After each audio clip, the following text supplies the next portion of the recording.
Audio Jungle. Audio Jungle. Audio Jungle. Audio Jungle.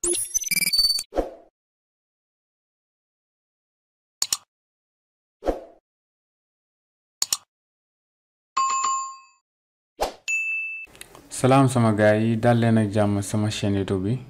ci vidéo bi nag dama leen a bëggoon woon benn astuce bi nga xam ne moo leen di permettre ngeen di mën di lier seen répéteur bi ak benn wifi boo xam ne réseau masqué la mooy yi nga xam ne même soo activer sa wifi bi doo mën a gis seen tur yi voilà par exemple xam nga tey mu def naa ci même ay vidéo sama chaîne YouTube bi mën nga nëbb sa wifi bi de sorte que kenn du mën a gis en tout cas tur wifi bi même su taalee wifi am voilà léegi nag normalement ak répéteur yi tamit su fekkee ne wifi bi tur bi feeñul donc doo ko mën a lier léegi nag dinaa leen won benn astuce boo xam ne soo leen ko defee da ngeen ko mën a lier léegi damay connecté wu ci interface de configuration TP link bi mooy répéteur bi ensuite ma dugal mot de passe bi voilà ma dugal mot de passe bi léegi su ma dugalee mot de passe bi damay ñëw ci wifi fii nii léegi soo ñëwee ci wifi bon on suppose que fii nii léewoo ko du bi bon xam nga normalement au début nii nga daan def da nga daan ñëw scanner par exemple pour xool wifi bi mais le problème mooy ne que soo ko scanneree nii par exemple fekkee nii la mele yi nga xam ne moom nëbbuwul rek lay gis yi nga xam ne sont cachés du ko mën a wane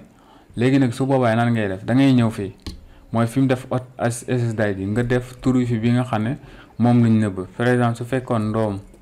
ndoom famille moom mooy tur wifi bi nga xam ne moom da nga koy bind carrément niñ ko bindee exactement niñ ko bindee léegi soo ñëwee fii nga bind mot de passe wifi bi léegi da ngay sélectionner d'abord sécurité fekkee amul mot de passe nga def pas aucune sécurité su fekkee am na mot de passe en général moom bii lay doon mooy WPA ak WPA2 perso bi boobu lay doon ensuite nga joxe mot de passe wifi bi par exemple su fekkee mot de passe bi lii la wala damay joxe benn exemple rek comme ni